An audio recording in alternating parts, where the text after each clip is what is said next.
Welcome to Breaking Down Bergman. I'm David Friend. I'm Sonia Strimban. And we're looking at Hour of the Wolf. Här ska du se. Jag har inte visat det för någon. Så vi har ritat av dem. Det här är den vanligaste figuren. Han är nästan ofarlig. Jag tror han är homosexuell. Sen är det den gamla damen. Hon som ständigt hotar att ta av sig hatten. Vet du vad som händer då? Nej. Ansiktet följer med, förstår du. Här. Här är den värsta av dem. Jag kallar honom Fågelmannen. Jag vet inte om det är en verklig näbb eller om det bara är en mask. Han är så egendomligt snabb. Så lär han vara släkt med Papageno i Trollflöjten. De andra. Köttätarna. Steklarna. Särskilt spindelgubbarna. Här. Skolmagistern med pekpinnen i byxorna. Och så alla de tjattrande metallhårda kvinnorna. Du måste vara vaken en stund.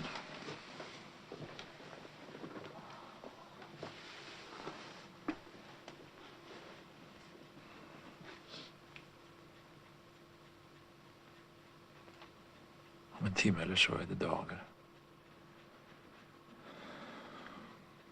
Sen kan jag sova. Hour of the Wolf is quite unlike any Bergman film that we've seen before, and I think that's because it is incredibly dark, and even by Bergman's standards, I think it's pretty dark. The birth of this film came back when Bergman was in the hospital. We've talked about this one before. This isn't a new visit. It was prior to Persona, and he was working on a script called The Cannibals. Now, that script does not exist as this film. There's sort of elements and thematic elements that were taken from that and transposed into Hour of the Wolf. Even though this is an original story, you can see a lot of elements from past Bergman films. I'm thinking everything from early stuff like Prison to Wild Strawberry, Sawdust and Tinsel, a little bit of Persona. It's quite a eclectic film. For me, Hour of the Wolf does harken back to some of those movies, but I think it actually goes further than some of them. I see it diving more deeply and actually kind of amplifying what he was doing with more recent films, like, for example, Through a Glass Darkly from the trilogy, where he's really exploring things like mental illness and putting us in positions as a viewer where we really have to question what is real.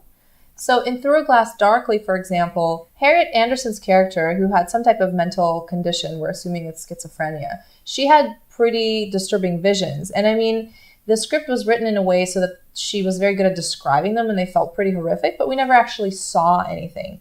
In Hour of the Wolf, Bergman goes to great lengths to actually illustrate and dramatize those horrors for us. So we see Johann's greatest stresses, his darkest nightmares, his fears, his illusions, and Bergman goes through a lot of trouble to, use visual tricks and cinematic tricks and costumes and makeup to actually make us see and feel and fear the same things that the character is. I think this is a very literal version of stories that we've seen before told in somewhat different ways.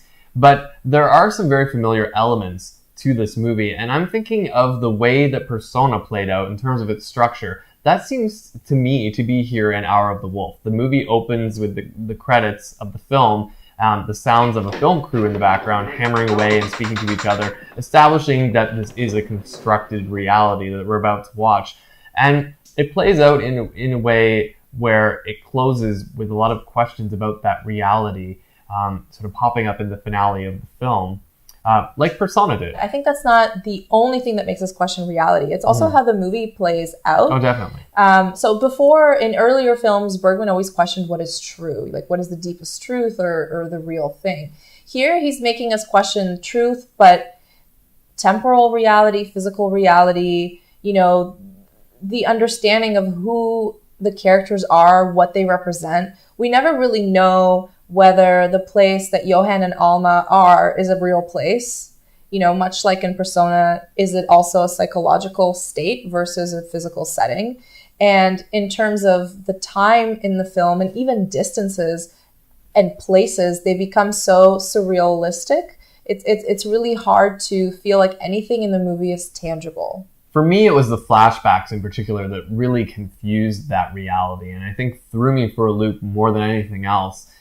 They sort of come at random points in the movie. It's not really established when they happened and what order they happened in. There's surprises. In particular, the fact that Johann's son is dead and that he killed him. It comes out of nowhere, and I mean, it's a surprise for Alma's character, but I didn't really know what to make of it. I didn't either. And the scene with him and his mistress on the beach and the scene with his son where you're not sure whether they're a recollection, a true recollection of events as they happen, or whether there's some kind of bad dream. It's very difficult because they're so surrealistic in the way that they're portrayed. Yeah, the fact that his son, out of nowhere jumps up and bites him. It's a shock in the movie, but it also doesn't really seem plausible. Yeah, and how that plays out from there, he kills him. And yeah, his reaction to it doesn't seem plausible. Like, okay, your son does something weird and maybe you smack him upside the head. I don't know, your parenting style. But to have to kill him on the rocks and then throw him into water, like it's just... And the way that it's filmed, the style is also very gritty, and there's a lot of darkness that you see in the film, but it's a little more exaggerated. So, it is a flashback, but I think it could be a dream too, but it's just so difficult to decipher.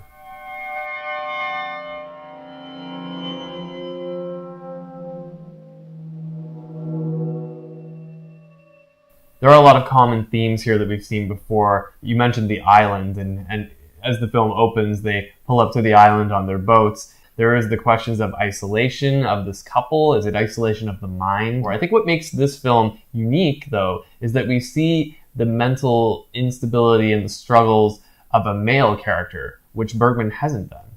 For me, that is particularly interesting because I recall that in a previous episode, I actually brought this up specifically, and I said, why is Bergman more prone to portraying female characters that have some kind of mental weakness, right? Like, does he feel that the female psyche is somehow more susceptible to mental illness? So to see him portray similar things from the male perspective was particularly interesting because of how he amplified it. Like, he made him so much more crazy than the other women, right? Like, the guy was just nuts. And that actually, to me, somehow makes this film more intimate because we've seen Bergman insert himself into his films before and kind of work through his own issues in the film itself. But here we have, Johann, played by Max von Sydow, who's the main character. He's an artist, no less. And he's an artist who's kind of driven mad by his own passion for his art and his insecurity of, expressing himself and portraying truth. And, being a victim to his own lusts and things like that, and being held hostage by his muses kind of thing, which I feel is very similar to a lot of the things that we hear Bergman himself as a director, as a filmmaker, working through in his own life. But, as we talk about the focus of the Max von Sydow character, I wonder if this really is a story about Max von Sydow's character. Max von Sydow's performance is a very strong male performance, so it sort of dominates the film. But I also think maybe this is Liv Ullmann's film and the story of the woman experiencing the mental breakdown of her husband. I think you can read it that way. I mean, her character frames the film. It opens with her introducing the story to us, and then it closes with her kind of very enigmatically mid-sentence, So we don't really know.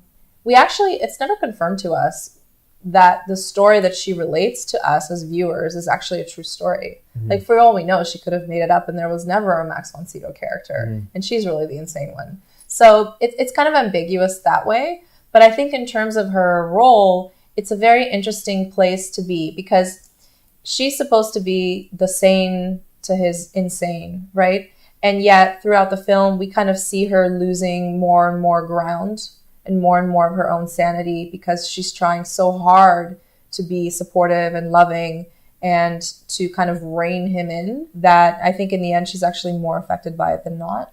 I think what's one of the best aspects of this film are just the layers of truth. And we have talked about that. But even just focusing on the diary, for example, there's the layer of truth where Liv's character is reading the diary that we assume is written by her husband. Then we also assume that he is telling the truth in his diary and that it's not created. That's true. And I mean, his diary is mostly about his dreams and his fears, right? So, but then those dreams and fears seems to be manifested in reality when they go to those neighbors on the island who live in this Gothic castle and then all turn out to be monsters. So it's like this weird cycle of what is truth, what is not truth, what is real, what is horror. I think what's really interesting for me in this film, and what I found the most confusing on top of even all that, is the amount of crazy symbolism that Bergman throws into. Like what?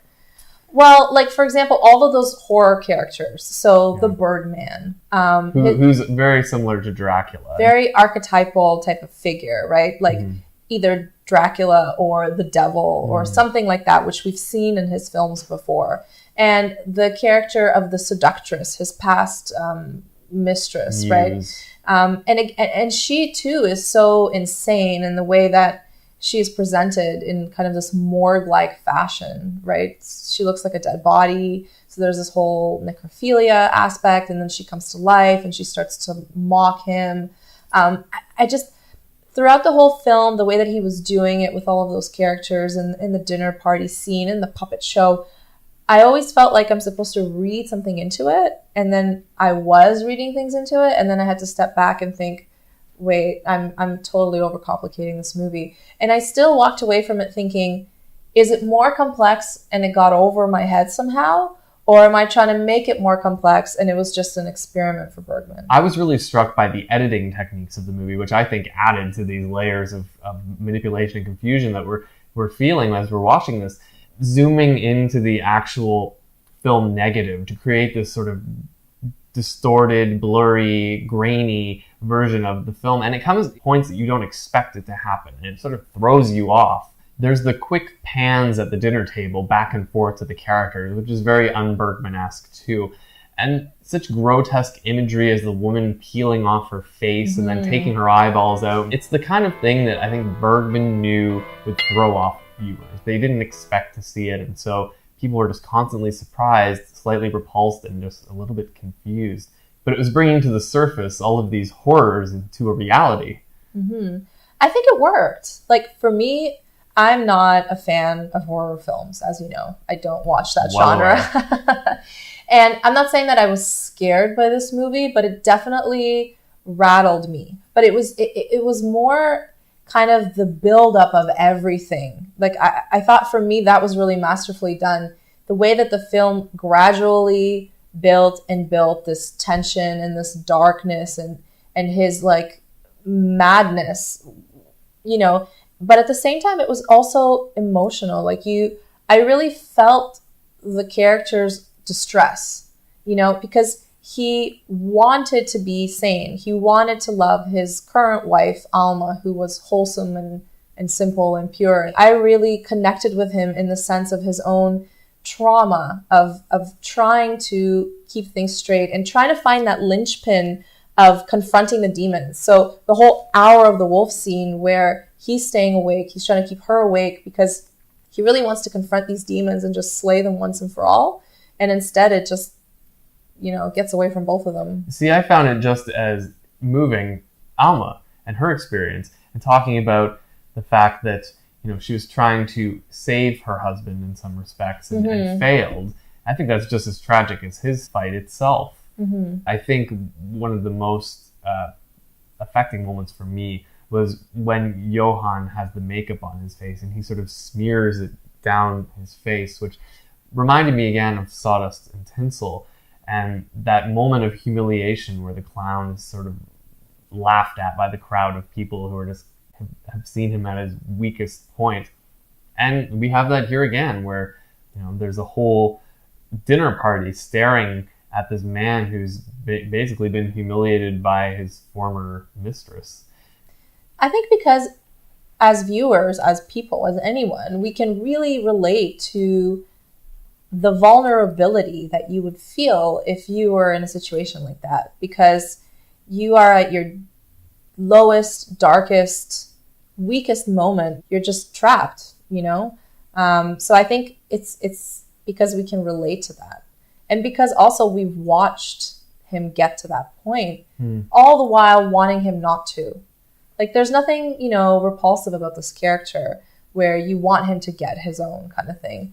We want to see him redeemed or saved. Like, we wish Alma could do it, right? And she doesn't. So I think for me, that was sad. Where I think Hour of the Wolf succeeds is what Bergman has been doing many times, but I think he does it a lot better here, and that's helping us understand and sympathize with someone who is struggling with, you know, an issue that maybe we all might not be familiar with, some sort of mental instability. And I mean, he tried it in Through Glass Darkly, but I felt like this film puts you in that position in maybe a way that it hadn't before. You're not just watching the experience. He's made you part of it in your own way, and I think it's hard to really decipher that until you step back from the movie. Given all the compliments that we've just given Hour of the Wolf, do you think this one's essential? I enjoyed the film. I think it has a lot in it. And I think I would mark it essential, not the most essential, but essential because it's just kind of a standalone. See, I would disagree here. I don't think Hour of the Wolf tells me anything more about Bergman as a director. It's a great film. I really liked it. I liked the challenges that it presented me with, and I liked how it all came together. But I don't really know if it's going to progress me anywhere further. But, you know, to be honest, this essential, not essential thing, it becomes difficult. I think the best way to look at these is when we hit the end of the decade, we can look back and see how everything sort of influenced us. So maybe I'll change my mind then. But we'd be curious to know what you think of Hour of the Wolf as well. Do you think it's quite as successful as we did? Love to hear your feedback. You can comment either on YouTube or join us on our Facebook page where we also have discussions. And we will see you next time on Breaking Down Bergman, where we are discussing the film Shame. We will see you then.